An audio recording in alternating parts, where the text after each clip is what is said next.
चलिए आगे बढ़ते हैं और बात करेंगे कि असम और बंगाल चुनाव में अवैध घुसपैठियों का मुद्दा छाया हुआ है। बीजेपी का यह आरोप है कि अवैध घुसपैठ से क्षेत्र की डेमोग्राफी पर असर पड़ रहा है।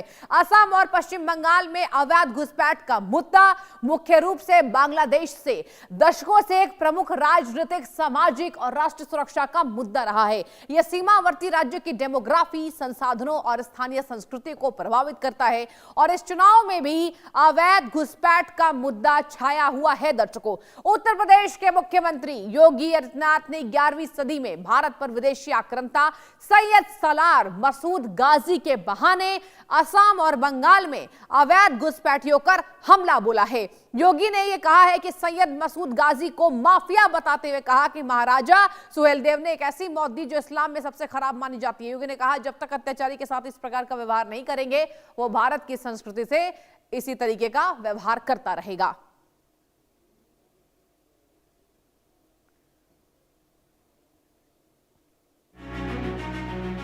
योगी का गाजी मियां के बहाने असम बंगाल को संदेश।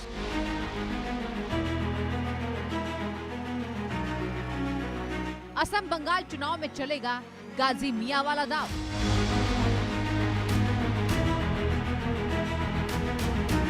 सुहेलदेव के सहारे बंगाल में मतुआ ओबीसी को साधने की कोशिश।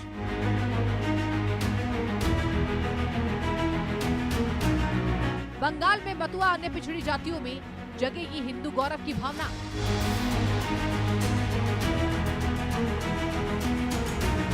योगी का बयान ममता बनर्जी के मुस्लिम तुष्टीकरण पर हमला है।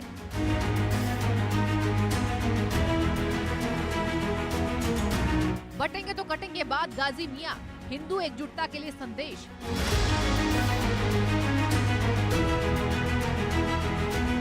गाजी मियां के बहाने कट्टरपंथियों पर चोट से मिलेगा वोट।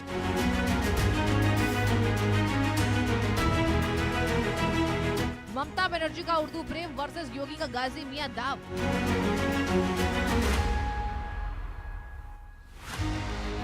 गाजी मियां पर चुनाव फंस गया।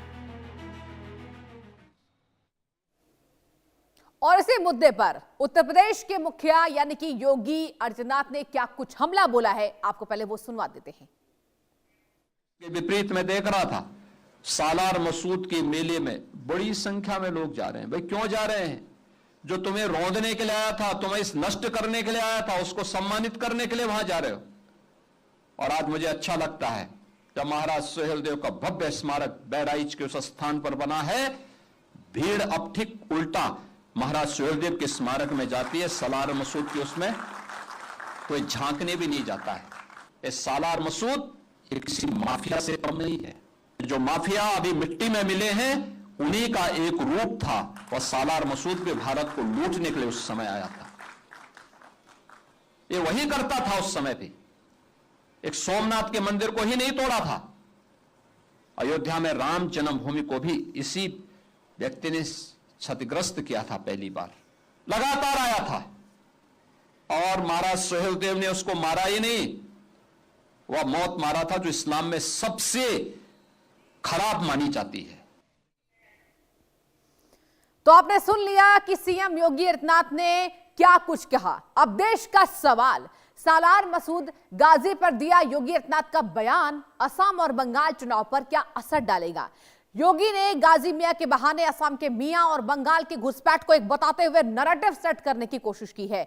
योगी ने असम और बंगाल के लिए संदेश दिया कि बीजेपी ही घुसपैठियों जैसे विदेशी आक्रांताओं से आपको बचा सकती है। गाजी मियां के बहाने असम और बंगाल के हिंदू वोटरों को साथ क्या पाएगी बीजेपी। आज देश के सवाल में ये तमाम सवाल हैं कि क्या आखिर बीजेपी की ये स्ट्रैटेजी आखिर कितनी काम आती है।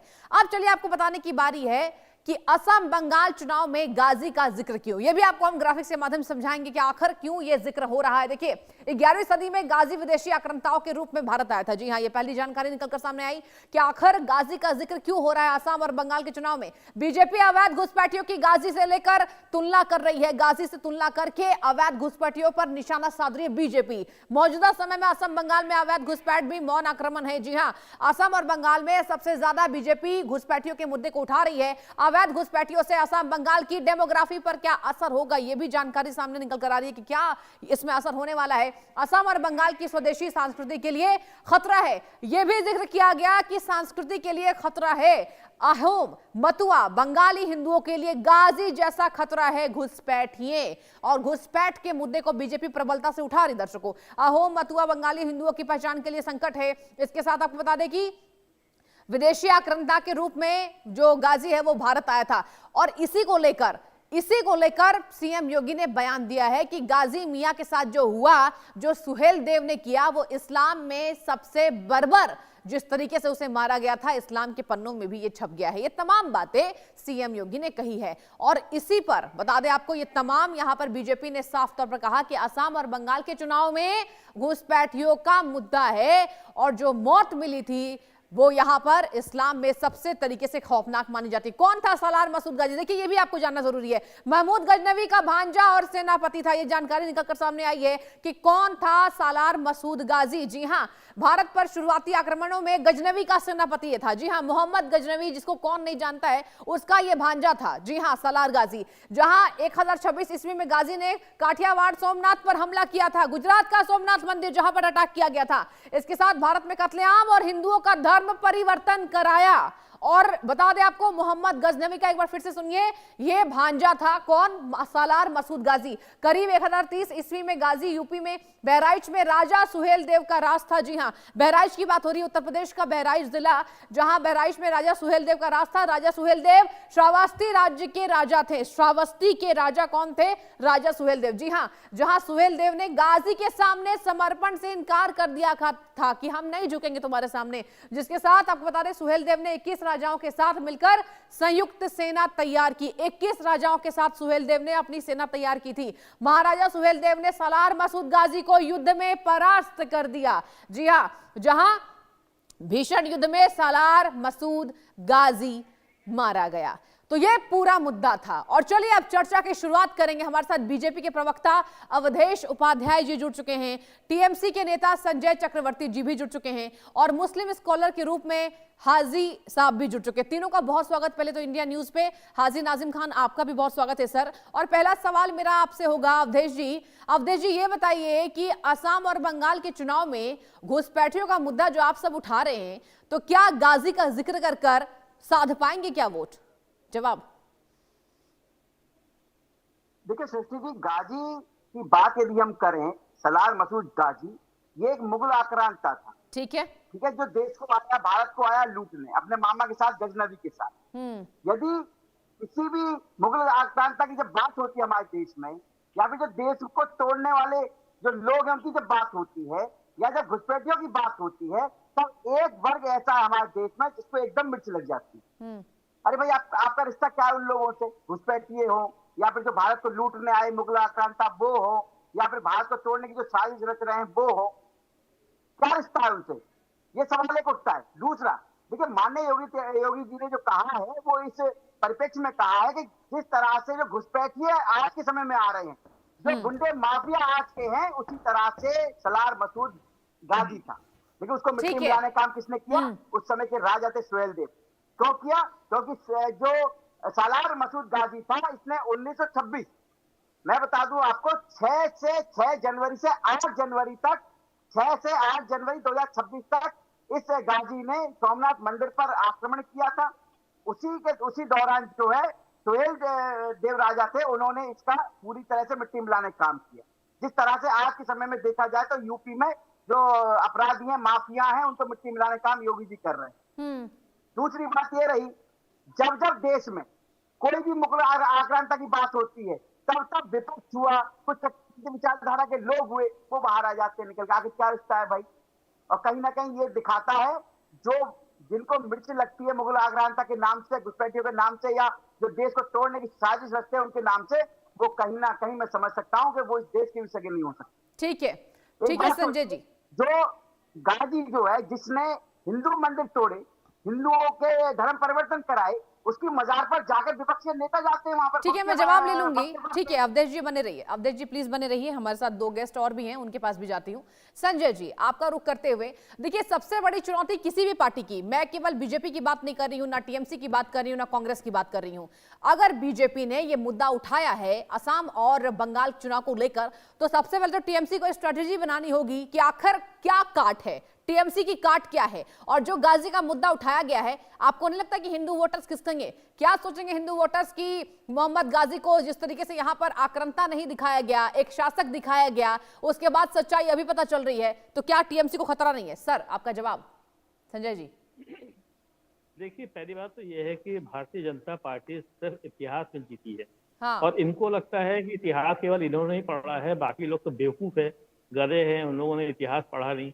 ये इनका केवल एक है, ये इतिहास पे योगी जी इतिहास से बात करेंगे, मोदी जी नेहरू पे बात करेंगे, लेकिन अपने काम के बारे में ये जिक्र नहीं करते कभी भी। अपने जो है 20 राज्यों में इनका जो सरकार है, उस सरकार में इन्होंने क्या क्या उपलब्धियां हासिल की है उसके जिक्र नहीं करते। अभी ये बोल रहे थे कि योगी जी ने अपने राज्य में जो है बिल्कुल कानून व्यवस्था, कल तो सुप्रीम कोर्ट से आपको क्यों फटकार लगी? एनसीआरबी के डेटा के अनुसार आप टॉप में क्यों हैं? और डेटा में आप देखिएगा 10 राज्यों में से 9 राज्य भारतीय जनता पार्टी के हैं और वो उत्तर प्रदेश टॉप में है। भ्रष्टाचार, बेईमानी, हत्या और बलात्कार, महिलाओं पर अत्याचार, उसमें टॉप पे है। और फिर बाहर जाकर के जो है वो समझाते हैं कि केवल और केवल हमने ये कर दिया, हमने वो कर दिया। और 1000 साल पुरानी जो है गाथाओं को लेकर के आप बात कर रहे हैं। आज आप क्या करने वाले हैं विकास के नाम पे, ये बताइए। अभी घुसपैठिया, पहले दिल्ली में घुसपैठिया, चुनाव जीत के घुसपैठिया खत्म, महाराष्ट्र में घुसपैठिया वहां खत्म, हरियाणा में घुसपैठिया वहां खत्म, उसके बाद जो है आए बिहार में घुसपैठिया, फिर वहां से भी खत्म। मतलब ये जहां जहां चुनाव होता है घुसपैठिया उनके साथ साथ चलते हैं और वहां घुसपैठिया का मुद्दा आता है और उसके बाद जैसे चुनाव खत्म घुसपैठिया वाला हिसाब किताब खत्म हो जाता है। विकास के बारे में बात करिए, डेवलपमेंट के बारे में बात करिए। आपके राज्य, आपके चुनाव पिछले 12 साल के अंदर कम से कम 472 तो केवल पुल गिर चुके हैं। आप उनके बारे में बात करिए कि आपने ऐसा क्यों होता है कि 472 पुल गिर चुके हैं। आप जो है भ्रष्टाचार के बारे में बात करिए, कितना भ्रष्टाचार आप लोगों ने फैला दिया। आप ये बात करिए कि आपने कहा था कि पिछले 15 दिन के अंदर सरकार में आते 15 दिन के अंदर विदेशों से काला धन लाएंगे। कहाँ लाए वो काला धन? 2 करोड़ योजना के बारे में बात करिए जो आपने कहा था, 2 करोड़ योजना के बारे में आपने कहा था स्मार्ट सिटी बनाएंगे, कहाँ गया वो स्मार्ट सिटी? संजय जी ठीक है, देखिए लिस्ट आप दोनों की लंबी है, टीएमसी ने क्या किया वर्सेस बीजेपी ने क्या किया, लेकिन एक छोटा सा जवाब दीजिए, फिर मैं लौटूंगी हाजी साहब के पास, वो भी इंतजार कर रहे हैं। मतलब टीएमसी को घुसपैठियों के मुद्दे से कोई फर्क राज्य में नहीं पड़ने वाला, राइट? ऐसा नहीं है, क्यों नहीं फर्क पड़ने वाला है? क्या घुसपैठियों को जो है हम लोगों ने कभी बाहर नहीं किया? आप कुछ ये यूपीए के सरकार में लगभग जो है 90,000 घुसपैठिए बाहर किए गए। ये बता दे पिछले 12 सालों में कितने घुसपैठिए बाहर किए? 4,000 लेकिन ठीक है, मैं लौटूंगी आसाम के चुनाव जो है सिर्फ घुसपैठियों के मुद्दे पे लेकर ही आसाम के चुनाव पे कब्जा किया। Sir please wait for a while please. हाजी साहब देखिए, यहाँ पर सीएम योगी ने यह कहा कि इस्लाम की सबसे बुरी मौत दी गई है, इस्लाम की सबसे बुरी मौत दी गई है राजा सुहेल देव के द्वारा गाजी को। अब ऐसे में आक्रांताओं को जिस तरीके से शासक के रूप में दर्शाया गया, जिस तरीके से यहाँ पर पट्टी बांधी गई आंखों में, आपका टेक क्या होगा? आपकी टिप्पणी बहुत महत्वपूर्ण है, बताइए हाजी साहब। हाँ श्रेष्ठ जी, मेरी आवाज आप तक आ रही है? बिल्कुल आ रही है सर, बताइए। हाँ श्रेष्ठ जी, देखिए सबसे पहले तो देखिए मैं अवधेश भाई को करेक्शन करा दूं, क्योंकि महमूद गजनवी के भांजे थे सालार गाजी, और जो मुगल का आक्रांता की ये बात कर रहे थे, जो मुगल आक्रांता की बात कर रहे थे, वो बाबर उसका संस्थापक है, और जबकि महमूद गजनवी और उसका बहुत बड़ा फर्क है। सुन लीजिए अवधेश जी, और रही बात ये, मैं एक बड़ी जिम्मेदारी के साथ कहना चाहता हूँ अवधेश भाई, सुन लीजिए। मैं ये कहना चाहता हूं कि हमें अपनी भारत की सेना पे बड़ा फख्र है। हम जानते हैं कि कोई भी घुसपैठिया भारत के अंदर नहीं आ सकता। हमें तो अपनी सेना पे इतना फख्र है कि अगर हाजी नाजिम खान अपना सीना फाड़ के भी दिखा दे तो वो फख्र मेरा जो है पूरा भारत देखेगा, पूरी दुनिया देखेगी। हम लोगों को इतना फख्र अपनी सेना पे।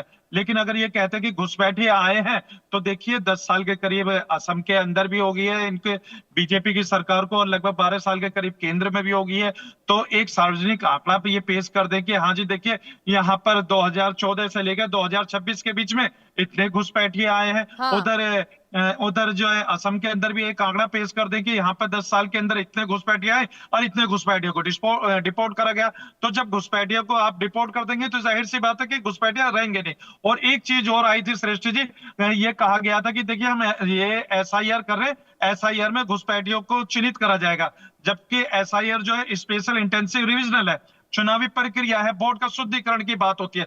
लेकिन यहाँ पर आप कैसे जस्टिफाई करेंगे कि यहाँ पर घुसपैठियां, लेकिन एक आम धारणा होगी है श्रेष्ठ जी, जहां पे भी चुनाव होता है, चुनाव से पहले ये घुसपैठियां इतने चालाक हैं कि पता चलती है कि उस राज्य में पहले पहुंच जाते हैं चुनाव होने से पहले। तो ये घुसपैठिया तो बड़े चालाक है। हम लोग चाहते हैं कि यहाँ भारत से ना एक भी घुसपैठिया भारत के अंदर न रहे, भारत घुसपैठिया मुक्त हो। लेकिन आखिर ये होगा तो होगा कैसे? लेकिन जब भी चुनाव आता तो ये घुसपैठिया एक्टिव हो जाते हैं, चुनाव खत्म होते हैं घुसपैठिया भी गायब हो जाते हैं। ये तो अभी तक श्रेष्ठ जी ये हम लोगों को पता नहीं चल पाया। बीजेपी के इस पर मैं बीजेपी से जवाब जरूर लूंगी, लेकिन हाजी साहब एक अंतिम मेरा सवाल है आपसे, फिर मैं लौटूंगी अवधेश जी के पास, वो भी इंतजार कर रहे हैं। हाजी साहब देखिए, आक्रांताओं ने जो किया, यहाँ पर मंदिरों को तोड़ा गया और कहा जा रहा है जिस तरीके से यहाँ पर सोमनाथ मंदिर तोड़वाने को लेकर जहां जहां बताया ये जा रहा है कि बहराइच में जब दफनाया गया गाजी को, उसके बाद जिस तरीके से बीजेपी ये मुद्दा उठा रही है कि आक्रांताओं को इन्होंने बड़ा बढ़ चढ़कर दिखाया है, तो देखिए एक सुनहरा मौका बीजेपी के पास है, इस बात से इनकार नहीं आप कर सकते हैं। लेकिन ऐसे में क्या काट है आपके पास? मैंने टीएमसी से भी सेम सवाल पूछा था, आपसे भी मैं वही सवाल दोहराना चाहूंगी, क्या ऐसे में बीजेपी को जो तमाम यहां पर अवसर मिल जाते हैं उस पर कैसी तैयारी रहेगी?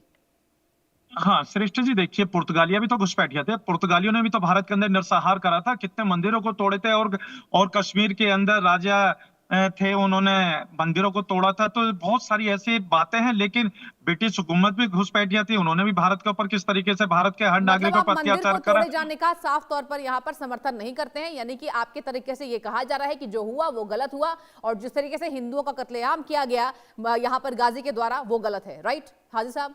हाँ बिल्कुल, हाँ श्रेष्ठ जी देखिए बिल्कुल, अगर हाँ जो देखिए मेरा मजहब इस्लाम भी ये कहता है कि अगर एक इंसान का कत्ल करने का मतलब है पूरी इंसानियत को कत्ल कर दिया। तो देखिए हम लोग इंसानियत बचाने की बात करते हैं और मेरा मजहब इस्लाम कहता है कि एक साथ सब मिलजुल करें। अगर यहाँ पर अगर ये कह देना कि सालार गाजी ने यहाँ पर हिंदुओं को कत्ल करा, तो देखिए यहाँ राजा महाराजाओं की लड़ाई हुआ करती थी। यहाँ पर ना तो हिंदू देखा जाता था ना मुस्लिम देखा जाता था। औरंगजेब के आपने सेनापति देखे होंगे कौन है, अकबर के सेनापति देखे होंगे आपने कौन है, महाराणा प्रताप के जो है सेनापति आपने देखे होंगे कौन है, और तो और झांसी की रानी के जो सेनापति थे वो भी आपने गौस खान को आपने देखा होगा। तो ये तो एक राजाओं की एक ट्रेजेडी हुआ करती थी, जहां पे उनके अगर मुस्लिम शासक है तो उनके सेनापति हिंदू हुआ करते थे, और जहां हिंदू शासक है उनके सेनापति मुस्लिम होते थे। ये एक ट्रेजेडी होती थी उस टाइम पे। अगर आप अगर इसको ये कह दे कि हिंदू मुस्लिम वाला ना बात कर दे, तो मुझे लगता है कि ये कहीं ना कहीं एक तर्क गलत है। नहीं, इसके पहले जो आपने जवाब दिया वो बहुत सुंदर आपने जवाब दिया, लेकिन हाजी साहब अभी जो आप जवाब दे रहे हैं वो सही नहीं है। इससे मैं यहाँ पर मैं यहाँ करेक्ट करना चाहूंगी। देखिए, अगर हिंदुओं का कत्लेआम हुआ, मंदिर तोड़ा गया, तो देखिए हिंदुओं में आक्रोश है ना गाजी साहब, हाजी साहब, यहाँ पर आक्रोश ये है कि आखिर सालार गाजी ने ऐसा क्यों किया, मोहम्मद गजनवी ने ऐसा क्यों किया? ये सवाल का जवाब दिया जाएगा। श्रेष्ठ जी वो गलत किया है इन्होंने, सालार गाजी ने, महमूद गजनवी ने बिल्कुल गलत करा। हमारे भारत की ऐतिहासिक धरोहर है सोमनाथ मंदिर, वो नहीं करने चाहिए। कर दिया कि उन्होंने जो किया, उसने जो किया वो गलत है। ठीक है, संजय चक्रवर्ती जी बताइए, आप कब से इंतजार कर रहे हैं, बताइए क्या पॉइंट है आपके पास, फिर मैं लौटूंगी अवधेश जी के पास। देखिए, पहली बात तो ये है कि जितना मंदिर तोड़ने का काम भारतीय जनता पार्टी के शासनकाल में हुआ है, शायद ही किसी के शासनकाल में हुआ होगा।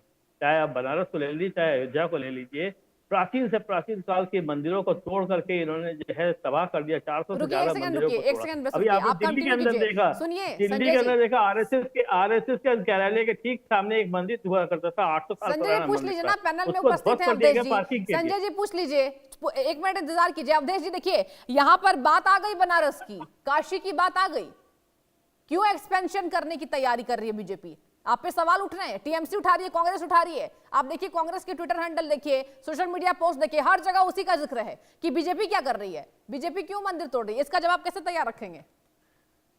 देखिए सृष्टि जी, पहले तो मैं हाजी नाजिम जी का एक जवाब दे दूं। ये कह रहे थे कि जो गजनवी था वो नहीं था, मुगल आक्रांता नहीं था। कौन था भाई गजनवी? गजनवी जब देश में आया था 17 बार आक्रमण किया था भारत में, 17 बार।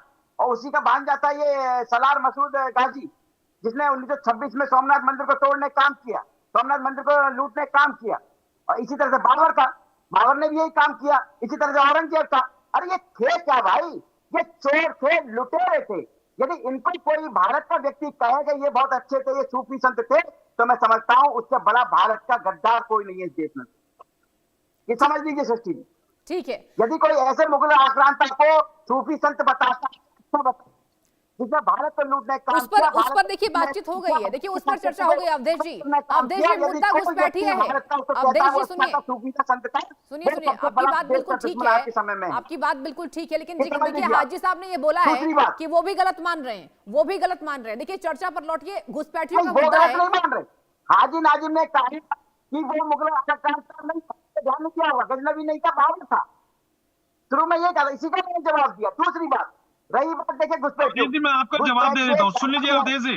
अवधेश जी देखिए, मैं आपसे वही तो कर रहा हूँ कि मुगल साम्राज्य की स्थापना तो बाबर ने करी थी, अरे बाबर ने करी थी, लेकिन आप लोग जो है ना सिर्फ और सिर्फ मुगल काल से बाहर निकल के नहीं आ रहे हैं आप लोग। अरे भाई पुर्तगालियों के बारे में भी बात करिए। और एक चीज जो मैंने 11वीं शताब्दी की बात हो रही है श्रेष्ठ जी, 11वीं शताब्दी की बात हो रही है। और मैं आप बता दूं कश्मीर के हिंदू राजा हर्ष जिनका 1089 से 1101 ईस्वी का मामला है, वो धन की कमी के कारण हिंदू मंदिरों को लूटा और तोड़ा था उन राजा ने। अरे सुन लीजिए अवधेश भाई, मैं तो देखिए ऑन रिकॉर्ड बात कर रहा हूँ ना आपसे। अरे पिछले 12 साल में बीजेपी शासन काल में जितनी मंदिरें तोड़ी गई है, उस मंदिरों का हिसाब किताब प्राचीन काल की मंदिरों को तोड़ा गया। दिल्ली के अंदर तक जो है आपने आरएसएस कार्यालय के ठीक सामने की मंदिर जो है 800 साल पुराने मंदिर को उठा के तोड़ दिया। ये तो घुसपैठी नहीं है, ये तो यहीं के है, यहीं होते बाहर आकर घुसपैठी वजह कार्रवाई की जाती है। ये बता रहा हूं मैं, आपका जो विपक्ष है पूरी तरह से, मैं बता दूं आपको, देश विरोधी विपक्ष हो चुका है। जो देश विरोधी गतिविधियों में शामिल रहेगा उसका समर्थन विपक्ष करता है, जो देश को तोड़ने का काम करता है। एक सेकंड इंतजार कीजिए, ठीक है। संजय जी के पास मैं रुक करना चाहूंगी। अवधेश जी प्लीज वेट हमको कीजिए। केवल इतना बताइए, आप लोगों ने जो काशी के अंदर, अयोध्या के अंदर जो प्राचीन से प्राचीन मंदिरों को तोड़ा है, उसके बारे में कोई जवाब देंगे आप? वो देशद्रोही काम नहीं था, वो हिंदुओं के अत्याचार पे काम नहीं था जो आप लोगों ने तोड़ा है। कि क्या वहां पे कांग्रेस की शासन थी उस समय? वहां कांग्रेस की शासन थी, तभी जो है दिल्ली के अंदर आरएसएस के सामने, आरएसएस कार्यालय के सामने पार्किंग बनाने के लिए आपने 800 साल पुराने मंदिर को तोड़ दिया। क्या वो देशद्रोही नहीं था? वो सही था, वो बिल्कुल ठीक ठाक था। विश्वनाथ में महादेव का जो मंदिर का कॉरिडोर बना था, उसके लिए वहां पर अभियान चला। कॉरिडोर के चक्कर में आप इसका मतलब तहस नहस कर देंगे, आप पूरा तहस नहस कर देंगे, आप सारे मंदिरों को तोड़ देंगे, प्राचीन काल के मंदिरों को तोड़ देंगे। आपको ये हक दिया किसने? किसने हक दिया? कॉरिडोर के चक्कर में आपने जो है सारी मंदिरों को तोड़ दिया।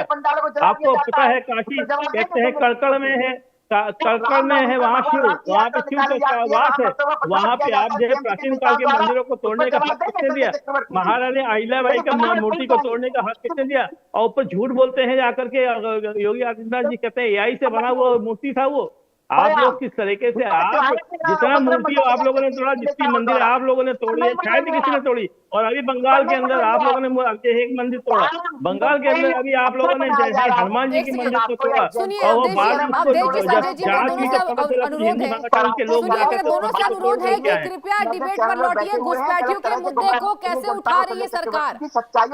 सुनिए अवधेश जी सुन लीजिए, सच्चाई सरकार कर लीजिए। आप लोगों ने प्रेजेंट टाइम में आप लोग मोहम्मद गद्दारी बन चुके हैं। ये सच्चाई गाजी की बात हो गई, गाजी की बात हो गई। संजय जी, अवधेश जी, दोनों से मेरा अनुरोध है, 1 मिनट सुनिए मुझे भी। क्या सवाल यहाँ पर क्या जवाब देंगे? संजय जी एक बात बताइए, देखिए अगर बात की जाए घुसपैठियों की, तो देखिए टीएमसी का कार्ड यही होना चाहिए कि घुसपैठियों के मुद्दे पर सरकार को करारा जवाब दो, यानी कि बीजेपी को। तो देखिए जवाब में क्या तैयार है? और देखिए घुसपैठियों की संख्या तो आप सब, आपकी पार्टी को भी बता देना चाहिए कि हाँ कितने यहाँ पर राज्य में घुसपैठी अभी मौजूद हैं। बीजेपी को क्यों सुनहरा अवसर दे रहे हैं? संजय जी बताइए। देखिए पहली बात तो ये है कि बीजेपी ने जितना घुसपैठियों को काटना था काट चुकी। घुसपैठी के नाम पे उन्होंने पश्चिम बंगाल के वोटरों को काटा। अभी हाल ही में फॉर्म 6 पकड़ा गया, लाखों की संख्या में फॉर्म 6 पकड़ा गया। 4 ट्रेनें ऐसी तैयार की गई है जो बिहार और उत्तर प्रदेश से जाकर के वहां वोट डालने का काम करेगी। ये बाकायदा ऑन वीडियो और फोटोग्राफ बाकायदा प्रेस पे आ चुका है, वीडियो उसका वायरल हो चुका है। कोई जवाब देते नहीं बन रहा है कि आखिर इस तरीके से किस तरीके से इतने सारे जो है वोटर्स कैसे तैयार किए जा रहे हैं।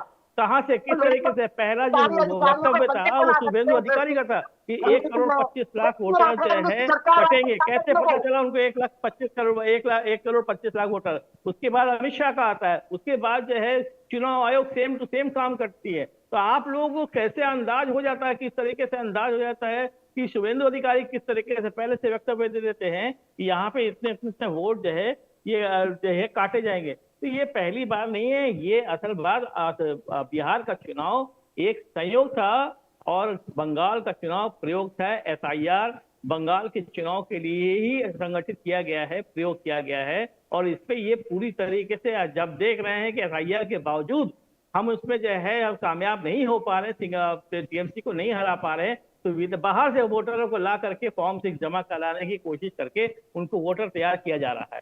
ये हो रहा है चुनाव, राष्ट्रपति शासन एक तरह से लगा हुआ है। आपको पता है कि 508 जो है अफसरों के तबादले हुए पूरे 5 राज्यों के चुनाव में, जिसमें 483 अफसर बंगाल की अफसरों को जो है तबादले किए गए। 483, 508 में से 483 किस हद तक गिर चुके हैं ये बंगाल के चुनाव को जीतने के लिए, ये बात आपके सामने आ रही है, दिख रही है। और किस तरीके से जीतना चाहते हैं चुनाव, ये एक तरीके से राष्ट्रपति शासन लगा हुआ है और राष्ट्रपति शासन के अंदर पूरी तरह से गृह मंत्री वहां बैठ करके चुनाव जीतने की पूरी रणनीति बना रहे हैं। लौट रही हूं मैं आपके पास। अवधेश जी आपसे मेरा सवाल ये होगा, देखिए बंगाल का जो चुनाव है, टीएमसी तो यही कह रही है कि सभी जगह आप जीत गए। जिस तरीके से यहाँ पर हाल के जितने चुनाव हुए, जितने राज्यों में बीजेपी ने अपनी बढ़त बना ली, लेकिन टीएमसी के लिए कहा जा रहा है कि टीएमसी ने किले पे झंडा अपना गाड़ लिया है और बहुत मुश्किल है दीदी को हराना। ऐसे में बीजेपी ने तमाम यहाँ पर वादे कर लिए। देखिए आज भी पीएम मोदी का यहाँ पर जनसभा को उन्होंने संबोधित किया, साफ तौर पर कहा कि इस बार जो है टीएमसी को हराने वाले हैं। स्ट्रैटेजी क्या तैयार है? बार बार यही पूछ रही है जनता कि आखिर बीजेपी इस बार क्या अलग कर रही है बंगाल में? क्या आप महिलाओं को जोड़ रहे हैं? क्या जिस तरीके से वहां पर घोषणा पत्रों का ऐलान किया जाने वाला है, क्या लगता है कैसे टीएमसी के काट अब बनेंगे? क्योंकि थोड़ा मुश्किल होगा ना हराना, क्या कहेंगे? टीएमसी की काट तो टीएमसी खुद बनी हुई है। अभी आपने देखा 2 दिन पहले माननीय सुप्रीम कोर्ट ने एक इनका जो मालदा में जो केस हुआ था कि जो SIR करने गए थे अधिकारी, उनको बंधक बना दिया था टीएमसी के लोगों ने। जनता देख रही है सुप्रीम कोर्ट ने क्या टिप्पणी की टीएमसी पर। सरकारी अधिकारियों को बताइए, सरकारी अधिकारियों को बंधक बना दिया जिन लोगों ने, वो सरकार में रहकर क्या करेंगे बंगाल में? लोगों को जीना हराम कर देंगे लोगों का वहां पे। ये जनता जानती है अच्छी तरह से वहां की। और देखिए जो जन कल्याणकारी योजनाएं हैं प्रधानमंत्री जी के हमारे, वो बंगाल में नहीं है। अभी मैं देख रहा था जो चल रहा था लाइव, मोदी जी बोल रहे थे, उसमें ये सब चीजें आई है निकल के। भाई किसान सम्मान निधि वहां नहीं मिलती बंगाल में, महिला को सुरक्षा नहीं है, महिलाओं की जो जन कल्याणकारी योजना है वो वहां नहीं मिल रही है, आयुष्मान योजना वहां नहीं है।